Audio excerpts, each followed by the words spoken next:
Batu menangis. Alkisah di sebuah desa terpencil di Kalimantan Barat.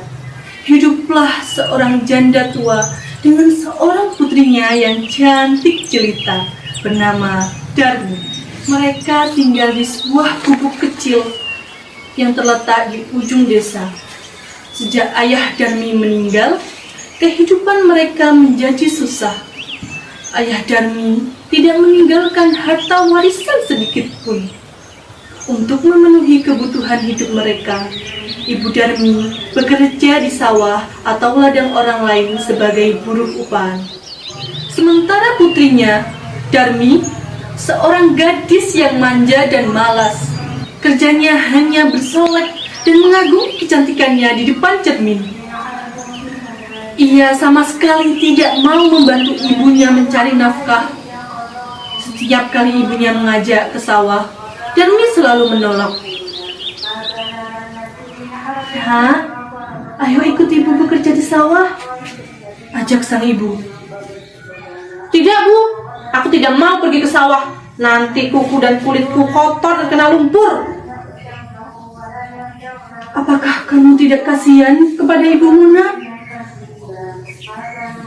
tanya sang ibu mengibah. "Tidak, ibu saja yang pergi ke sawah.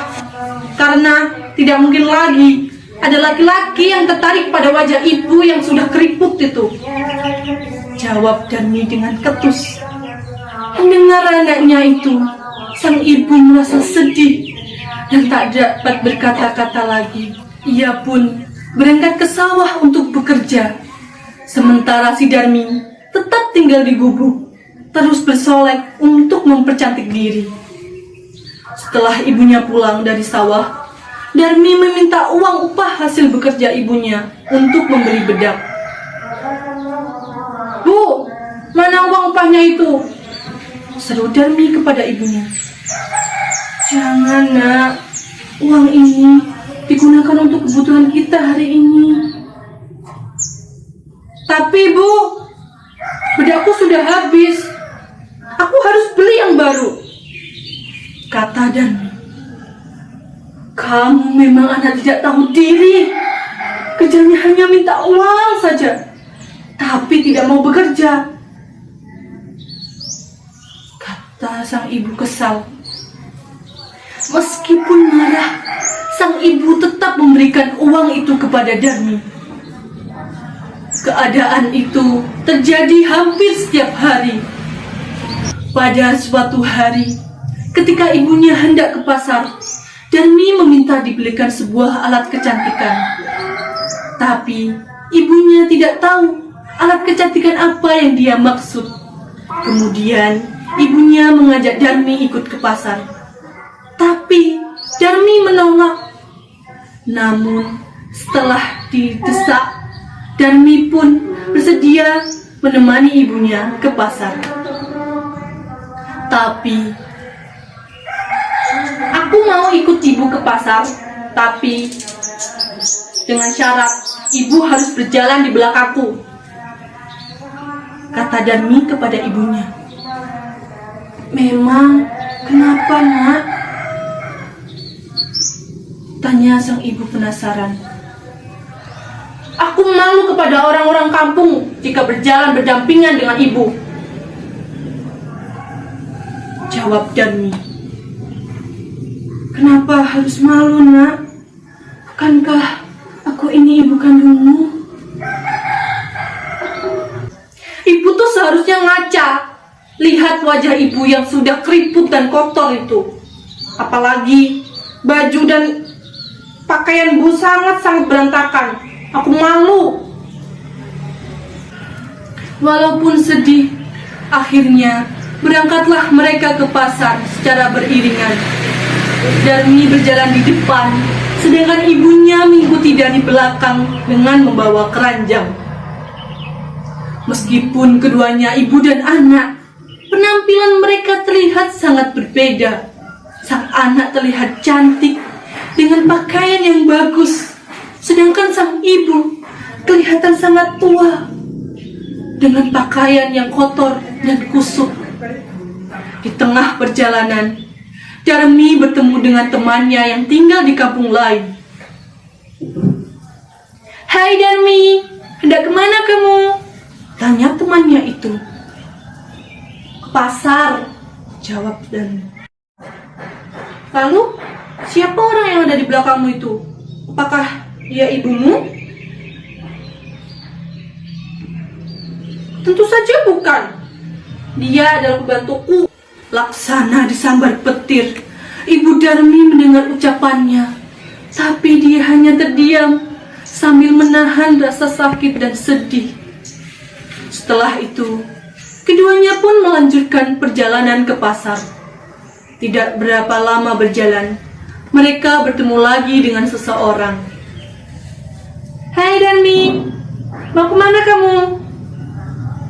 Ke pasar. Lalu, siapa yang ada di belakangmu itu? Ya ibumu ya? Oh, dia pembantuku. Jawab Darmi mulai kesal dengan pertanyaan-pertanyaan itu. Jawaban Darmi itu pun membuat hati ibunya semakin sedih.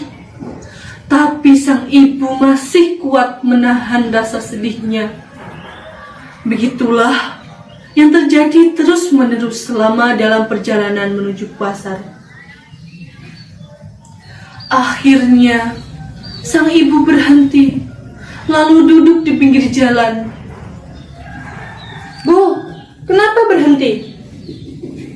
Tanya Darmi heran.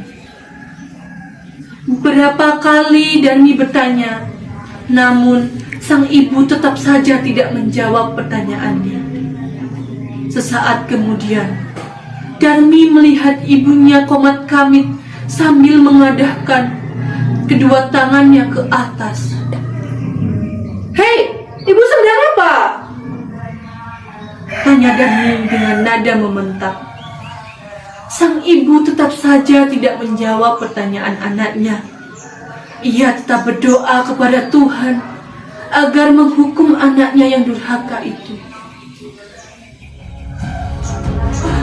Ya Tuhan, ampunilah hamba-Mu yang lemah ini. Hamba tidak sanggup lagi menghadapi anak yang hamba yang durhaka ini. Berikanlah hukuman yang setimpal kepadanya. Doa sang ibu. Beberapa saat kemudian, tiba-tiba langit menjadi mendung. Petir menyambar dan suara guntur bergema serta melimpah. Hujan deras pun turun. Pelan-pelan, kaki Darmi berubah menjadi batu. Darmi pun mulai panik. Ibu, ibu, apa yang terjadi dengan kakiku, Bu? Dan kata Darmi sambil berteriak. Maafkan Darmi, Bu. Maafkan Darmi.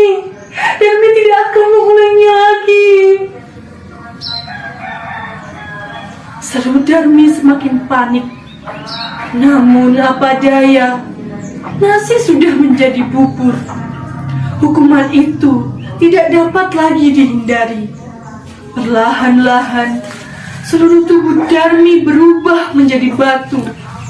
Gadis durhaka itu hanya bisa menangis menyesali perbuatannya.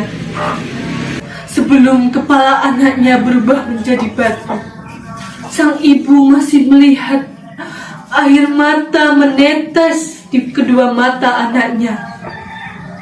Sementara orang yang lewat di tempat itu juga menyaksikan peristiwa itu.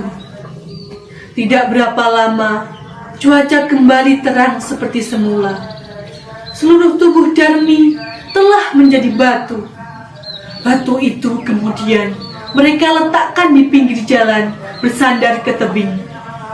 Oleh masyarakat setempat, batu itu dinamakan batu menangis.